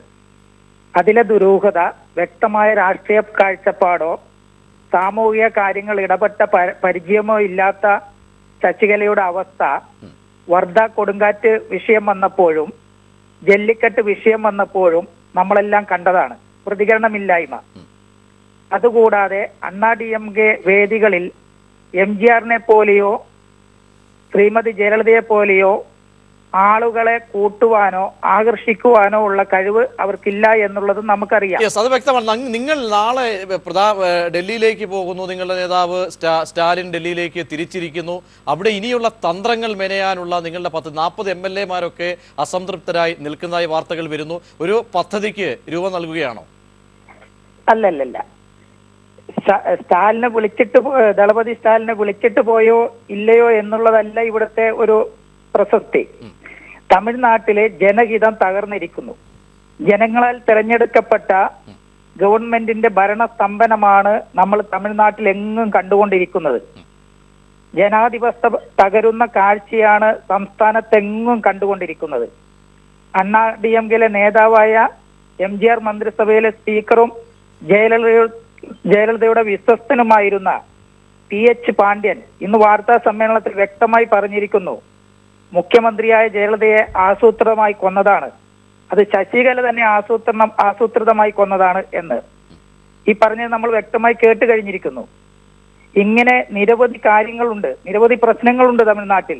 അപ്പോൾ ജനാധിപത്യ സർക്കാർ നിലനിൽപ്പിന് പ്രശ്നമായിക്കൊണ്ടിരിക്കുന്ന സാഹചര്യത്തിലാണ് ദളപതി സ്റ്റാലിൻ ഡൽഹിയിൽ പോകുന്നതും നമ്മുടെ ഇന്ത്യയുടെ പ്രധാനമന്ത്രിയും പ്രഥമ പൗരനെയും കാണുവാനാണ് പോയിരിക്കുന്നത്. ശരി ശരി ശരി ശരി വ്യക്തമാണ്. ഞാൻ ശ്രീ KVS ഹരിദാസ്, അതായത് ശ്രീ ഫക്രുദ്ദീൻ അലി സൂചിപ്പിച്ചതുപോലെയൊക്കെ തന്നെ എന്തായാലും കാര്യങ്ങൾക്ക് വ്യക്തത വരട്ടെ. കൂടുതൽ കാത്തിരിക്കാം എന്ന നിലപാട് തന്നെയാണ് ബി ജെ പിക്ക്. പ്രത്യേകിച്ച് പല തീരുമാനങ്ങളിലേക്ക് പോകേണ്ടി വന്നാലും അതിലൊക്കെയുള്ള സ്വാധീനം ബി ജെ പിയുടെ കൂടി അതിൻ്റെ പങ്ക് വ്യക്തമാണെന്ന് രാഷ്ട്രീയ നിരീക്ഷകരൊക്കെ തന്നെ വിലയിരുത്തുന്നു. അതുകൊണ്ട് തന്നെ എങ്ങനെ വേണം കാണേണ്ടത്? ചെറു ചലനങ്ങൾ പോലും അവിടെ തമിഴ് ദ്രാവിഡ സംസ്കാരമാണ്, അവിടേക്ക് DMK നാളെ ചർച്ചയ്ക്ക് ദില്ലിയിലേക്ക് വരുന്നു. ഇതിനൊക്കെ ഒരു തുടർ ചലനങ്ങൾ, അതിനുള്ള സാധ്യതകൾ എങ്ങനെ ശ്രീ KVS?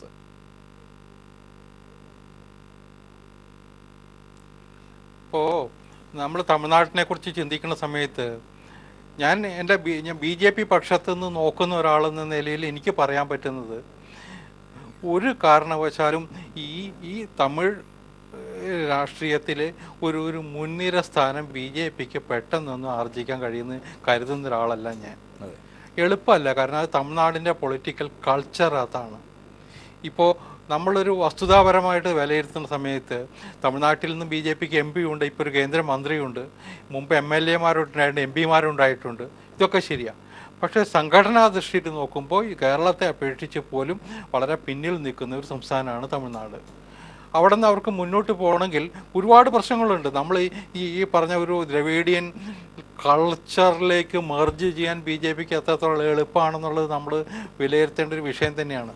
പരസ്യമായിട്ടൊക്കെ പറയാം, വേണമെങ്കിൽ BJPക്കാർക്ക് അവകാശപ്പെടുകയും ചെയ്യാം, ഞങ്ങൾ പിടിച്ചടക്കും മറ്റത് മറിച്ചതെന്ന്.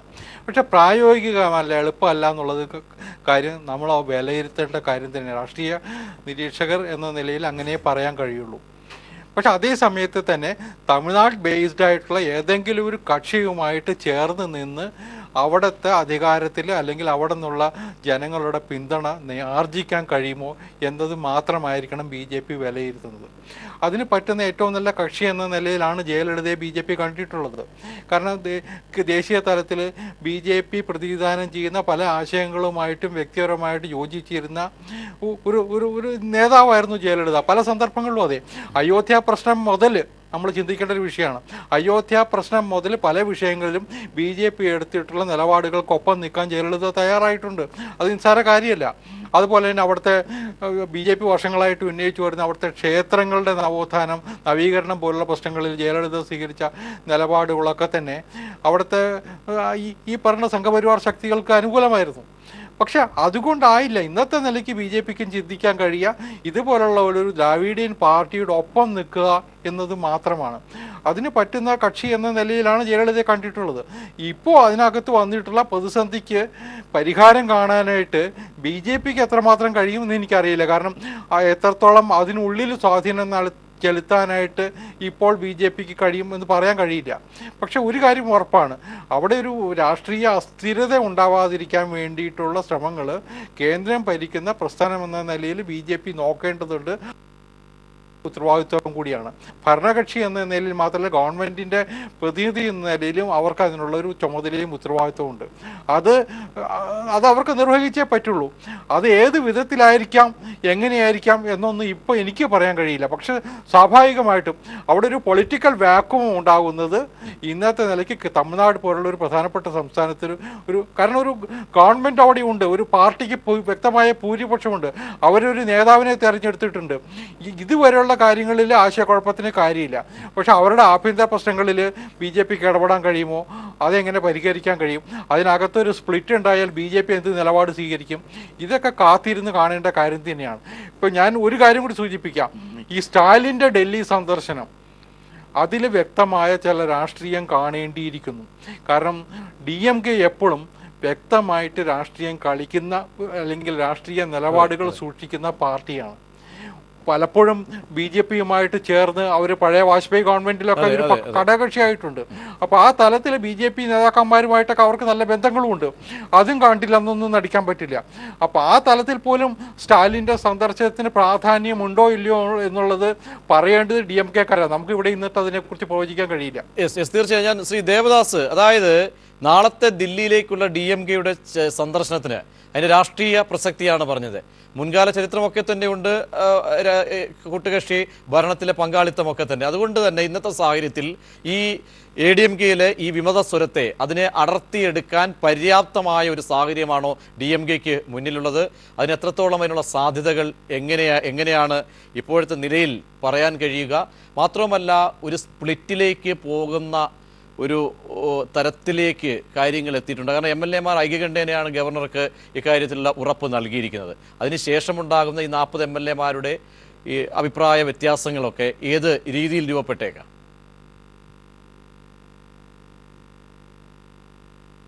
അത് പ്രജീഷ്, ഇതൊരു കോംപ്ലിക്കേറ്റഡ് എന്താ പറയുക, ഒന്ന് മാത്രം നോക്കണം.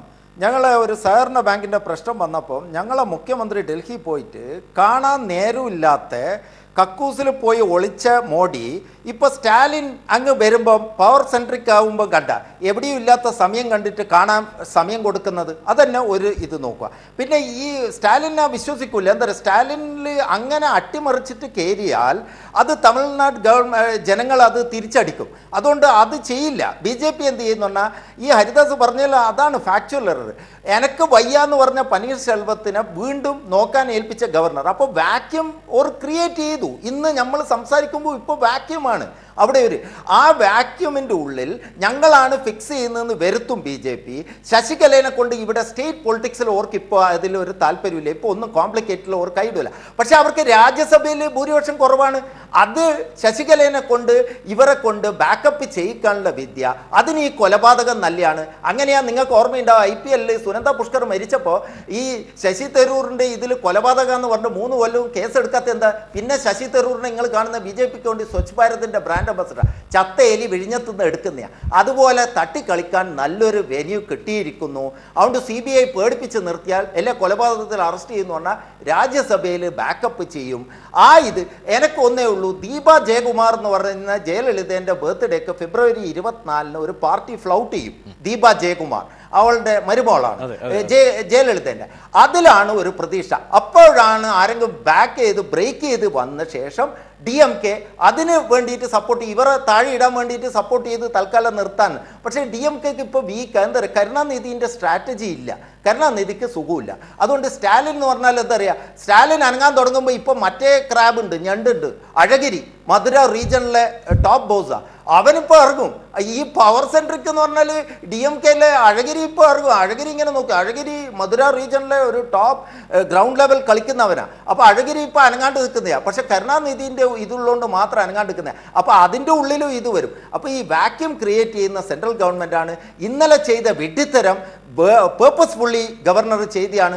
ഈ ഒന്നിനും വയ്യാത്ത പനീർശെൽവത്തിന് ഇന്ന് ഡൽഹിയിൽ നിന്ന് ഫോൺ ചെയ്തിട്ട് പറയുക ഡേ ടു ഡേ അഫയേഴ്സ് നോക്കിക്കോ. ഈ ഒന്നിനും വയ്യാത്തവൻ എങ്ങനെയാണ് 3 ദിവസം കഴിഞ്ഞിട്ട് ഇപ്പോൾ മുഖ്യമന്ത്രിൻ്റെ പദം ഡേ ടു ഡേ അഫയേഴ്സ് നോക്കുന്നു? ആ വിഡ്ഢി. അതുകൊണ്ട് അതിനെ ക്വസ്റ്റ്യൻ ചെയ്യണം. അത് ചോദ്യം ചെയ്യാനുള്ള ജനത ഇല്ല. ജല്ലിക്കട്ട് പോത്തിൻ്റെ വയ്യനെ വാലും പൂട്ടിയിട്ട് കാന്താരി മുളകും തേച്ചിട്ട് നടക്കുന്ന തമിഴ് ജനത. അപ്പോൾ ഇപ്പോൾ എവിടെയുണ്ട് കമലഹാസൻ? ഗൗതമി എഴുത്തെഴുതിയില്ലേ 3ാമതും? ഇതൊരു കൊലപാതകമാണ്. മോഡി എന്തെങ്കിലും അനങ്ങിയ അത് ചോദിക്കൂ പ്രജീഷ്. ആ മസൂദ് ADMK-കാരനോട് ചോദിക്കൂ, DMK-കാരനോട് ചോദിക്കൂ. ഗൗതമി 3ാമത് ലെറ്റർ എഴുതി, മറുപടി ചെയ്യില്ല. എന്താ പറയാ, ഇത് വെച്ച് എലി പൂച്ച എലീനെ പിടിക്കുന്ന പോലെ കളിക്കാനാണ് ഇത് ഉപയോഗിക്കുന്നത്. തീർച്ചയായും ശ്രീ മസൂദ്, ഈ ADMK എന്ന് പറയുന്ന സംവിധാനം തന്നെ തകർന്നടിയാൻ പോകുന്നൊരു ബോധ്യം പല മുതിർന്ന നേതാക്കൾക്കുമുണ്ട്. പക്ഷേ മണ്ണാർഗുഡി മാഫിയയുടെ ആ ഒരു സ്വാധീനം മാത്രവുമല്ല, ഇവിടെ പാസ്വേഡ് ADMK-യുടെ പാസ്വേഡ് ശശികലയുടെ കൈകളിലാണ്. ആ യാഥാർത്ഥ്യം ഉൾക്കൊള്ളുന്ന പക്ഷേ മുഖം തിരിഞ്ഞ് മനസ്സുകൊണ്ട് നീക്കങ്ങൾ നടത്തുന്ന വലിയ നേതാക്കൾ ഇപ്പോഴും പാർട്ടിക്കകത്തുണ്ട്. അതുകൊണ്ട് തന്നെ വരാൻ പോകുന്ന പല വെല്ലുവിളികളും നേരിടാൻ പര്യാപ്തമാണോ ഈ പാർട്ടി? അതായതിപ്പോൾ പാർട്ടിയിലുള്ള അഭിപ്രായ വ്യത്യാസങ്ങൾ പലർക്കും ഉണ്ടാകാം. അത് ഓരോന്നായിട്ട് പുറത്ത് വന്നുകൊണ്ടിരിക്കും, അതിന് സംശയമില്ല. അപ്പോൾ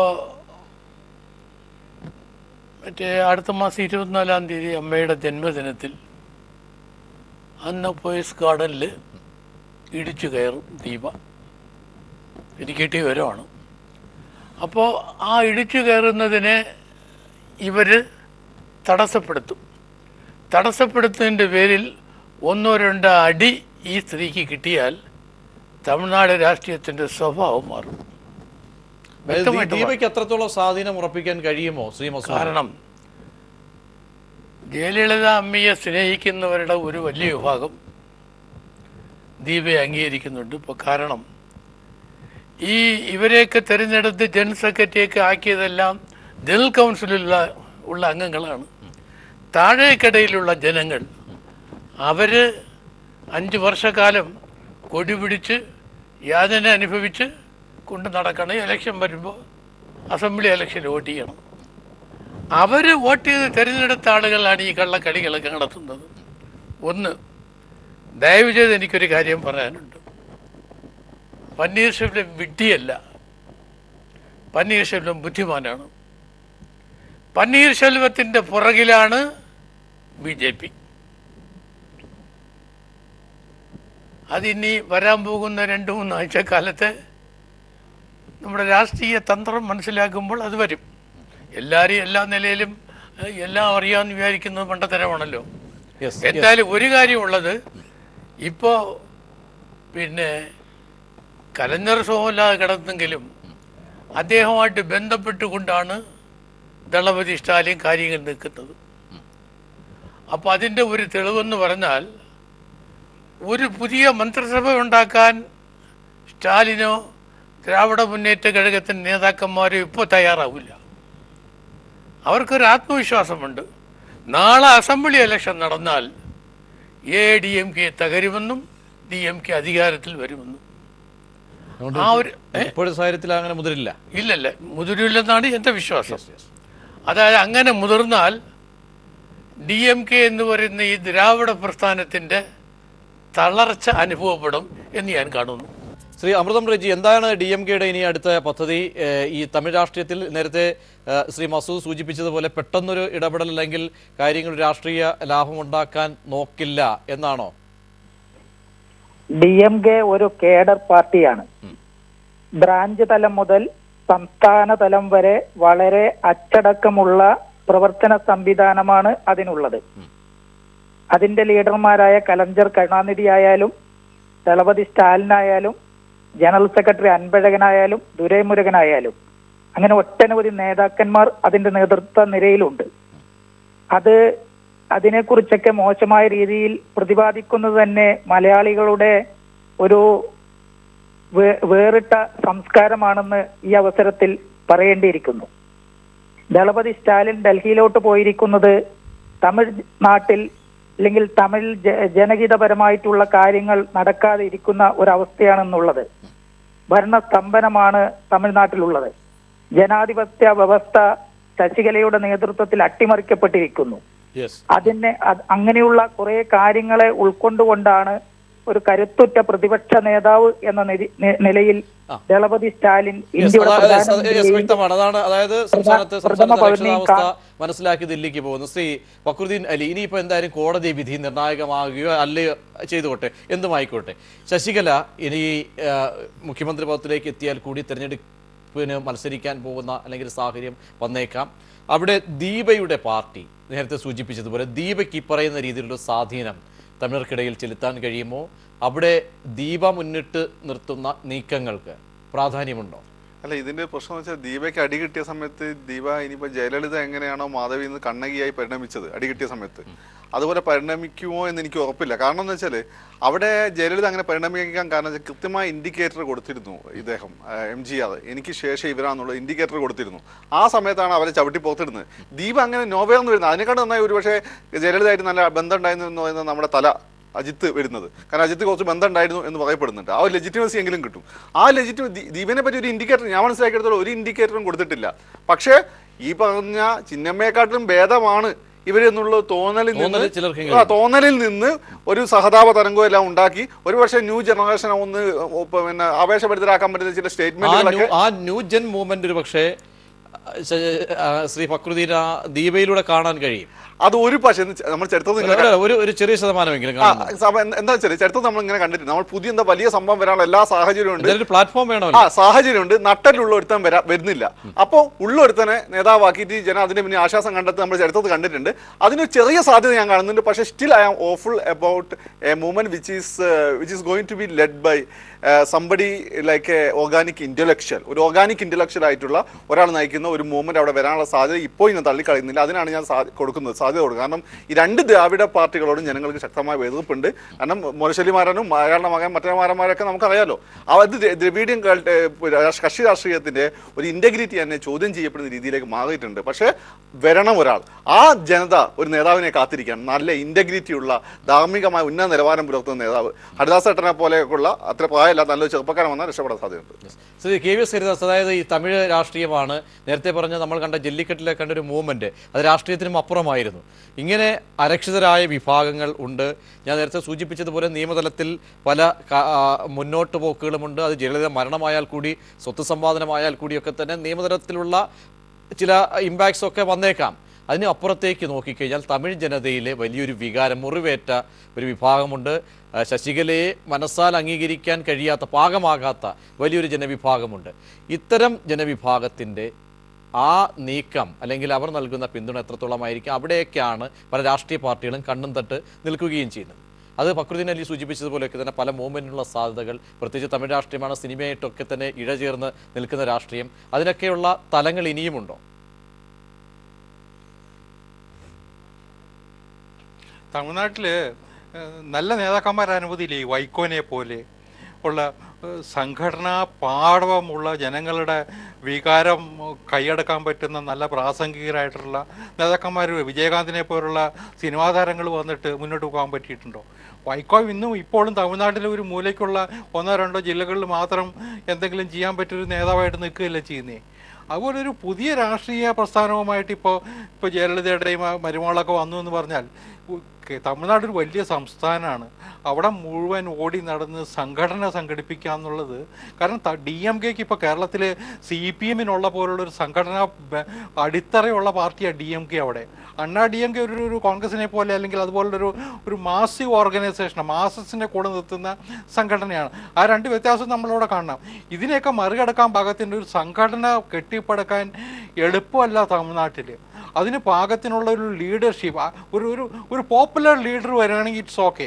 ഇപ്പോൾ രജനീകാന്തിനെ പോലെയോ അതുപോലെ ഒരു വലിയ, ഇപ്പോൾ അജിത്തിൻ്റെ പേര് പറഞ്ഞു, അതുപോലെ ഒരു ജനങ്ങൾ അംഗീകരിക്കുന്ന ഒരു വലിയ പോപ്പുലർ നേതാവ് വന്നാൽ അദ്ദേഹത്തിനൊപ്പം രാഷ്ട്രീയ പ്രതിബദ്ധതയുള്ള കുറേ നേതാക്കന്മാരും കൂടി അണിനിരന്നാൽ ഒരു ഓൾട്ടർനേറ്റീവ് കുറിച്ച് ചിന്തിക്കാൻ പറ്റും. അല്ലാതെ ഒന്നും ഇന്നത്തെ കാലത്ത് ഒരു പുതിയ പാർട്ടി പ്രതീക്ഷ വേറെ കൂടെ എത്ര കോടി ഉറുപ്പിക വേണം ഇന്നൊരു പാർട്ടി ഉണ്ടാക്കിയെടുക്കണമെങ്കിൽ ഇന്നത്തെ സാഹചര്യത്തിൽ അതൊക്കെ എളുപ്പമാണോ? തോന്നുന്നില്ല ഒന്നും പ്രായോഗികമാണ്. ഞാൻ കാണുന്ന ഒരു പ്രതീക്ഷ ഇപ്പോഴും ഈ തമിഴ് അച്ഛാ ഒരു കാര്യം പറഞ്ഞോട്ടെ. ഇപ്പം വിജയകാന്തിന്റെ കാര്യം പറഞ്ഞു. വിജയകാന്തിന്റെ പ്രശ്നം, വിജയകാന്ത് എമേർജ് ചെയ്ത സമയത്ത് 2 ടോപ്പ് ലെവൽ 2 ഐക്കൺസ് അവിടെ നിൽക്കുകയാണ്. കരുണാനിധി ഉണ്ട്, ഇപ്പോൾ ജയലളിതയുണ്ട്. വൈക്കോയുടെ പ്രശ്നം എന്ന് വെച്ചാൽ ഈ തല്ലിപ്പൊളി ദ്രവീഡിയൻ കക്ഷി രാഷ്ട്രീയത്തിന്റെ ഭാഗമായി വരികയും അതിന്റെ ഒരു എക്സ്ട്രീം ഫോമിലേക്ക് പോവുകയും ചെയ്ത ഒരു നെഗറ്റീവ് ആയിട്ടുള്ള ആസ്പെക്റ്റും അദ്ദേഹത്തിന് പിന്നിലുണ്ട്. പിന്നെ നമ്മുടെ പുതിയ നേതാവ് വരുന്ന അരവിന്ദ് കെജ്രിവാൾ ഡൽഹിയിൽ എമേർജ് ചെയ്ത് വരുന്നവരെ ഞാൻ പോലും കരുതിയിട്ടില്ല ഇങ്ങനെ സംഭവം വരുന്നുള്ളത്. അതിന്റെ പ്രോസസ്സ് പഠിച്ച സമയത്താണ് എനിക്ക് മനസ്സിലായത് അതിനുള്ള പോസിബിലിറ്റി ഇന്ത്യ മറ്റു സ്ഥലങ്ങളും ഉണ്ട് എന്നുള്ളത്. ഇപ്പൊ മോഡി തന്നെ നോക്കൂ, മോഡി BJP നേതാവായിട്ട് വന്നല്ല, മോഡി ഒരു വേറെ ഫാക്ടറാണ്. ഫക്രുദ്ദീൻ ശരിയാണ്, അല്ല ഫക്രുദ്ദീൻ ഡൽഹിയിലെ കേജ്രിവാള് ചെറിയ ഭൂപ്രദേശമാണ് ഡൽഹി, ചെറിയ ഭൂപ്രദേശമാണ്. അതേപോലെ അല്ല തമിഴ്നാട് ഒരു വാസ്റ്റ് സ്റ്റേറ്റ് ആണ്, അനവധി ജില്ലകളും. അത്തരം സ്ഥലത്തൊരു പുതിയ സംഘടന കെട്ടിപ്പടുക്കുക എന്ന് പറയുന്നത് പ്രത്യേകിച്ച് ഈ ദ്രവിഡിയൻ വളരെ നന്ദി. സമയക്കുറവുണ്ട്, ഇടപെടുന്നു. ശ്രീ ദേവദാസ്, എന്താകും ഇനി ഈ പറയുന്ന അന്വേഷണത്തിന്റെ ദിശയൊക്കെ തന്നെ തുറന്നിടേണ്ടി വരുമോ? പോയസ് ഗാർഡനിൽ സംഭവിച്ച കാര്യങ്ങൾ, അതാണ് ഇന്ന് പുതിയൊരു ചലനത്തിലേക്ക് പാണ്ഡ്യൻ പറഞ്ഞത്. ഈ ജലീല മരണത്തിന്റെ കാര്യത്തിൽ പോലും ഈ പറയുന്ന അന്വേഷണം സ്വന്തമായി തേടുന്ന വലിയൊരു വിഭാഗം ADMKയിൽ ഉയരുന്നുണ്ട്. അത് അങ്ങനെയെങ്കിൽ അത് ശശികലയ്ക്ക് എത്രത്തോളം സമ്മർദ്ദം സൃഷ്ടിക്കും? വളരെ ചുരുക്കി. ഇത് എന്താ പറയുക, ഈ ദീപ ജയകുമാറിൻ്റെ എന്താന്ന് പറഞ്ഞാൽ മറ്റേ അമ്മായിനെ കൊലപാതകം എന്ന് തെളിയിച്ചിട്ട് വരുന്ന ഇമേജ് മാത്രമേ ദീപക്കുണ്ടാവുള്ളൂ. പക്ഷേ അതുകൊണ്ടാണ് ഞാനത് മുമ്പേ പറഞ്ഞത്, ശശി തരൂരിനെ പോലെ ശശികലേന ഈ കൊലപാതകത്തിൻ്റെ പേരിലങ്ങ് അന്വേഷണം വരുന്നു പേടിപ്പിച്ചിട്ട് കേന്ദ്രം രാജ്യസഭയിൽ കൈപൊന്തിക്കാനാക്കും, ഒന്ന് കലക്കും. ആ ഒരു നിവൃത്തിയിലേ പോവുള്ളൂ. പാവം ജയലളിതേനെ ബ്യൂട്ടിഫുള്ളി സ്റ്റേജ് മാനേജ്, അത് ഓരോന്നും നോക്കണം. കൊന്നു, ഇടിച്ച് കൊന്നു, എന്നിട്ട് കൺജഷൻ എന്ന് പറഞ്ഞിട്ട് ആസ്പത്രിയിലാക്കി, ഒരു വിവരവും നൽകിയില്ല. ഈ BJP നേതാക്കളെല്ലാം ഇതിന് സപ്പോർട്ട് ചെയ്തു. വെങ്കയ്യ നായിഡു ലാസ്റ്റ് ദിവസം വരെ ഉണ്ടേനു, സത്യപ്രതിജ്ഞ ചെയ്തു. 2 മാസം കഴിഞ്ഞ് എന്തായാലും കലക്കവെള്ളത്തിൽ കൂടി ഈ സാഹചര്യത്തിൽ മീൻ പിടിക്കാൻ നിൽക്കുന്ന ഒട്ടനവധി പേർ ഉണ്ട് എന്ന് തന്നെ പറയുന്നു. ADMK രാഷ്ട്രീയം കടുത്ത പ്രതിസന്ധിയിലേക്ക് പോകുന്നുവോ? സമ്മർദ്ദത്തിലേക്ക് ശശികലയെ ആഴ്ത്തി പാളയത്തിൽ പട ഉയരുന്നു.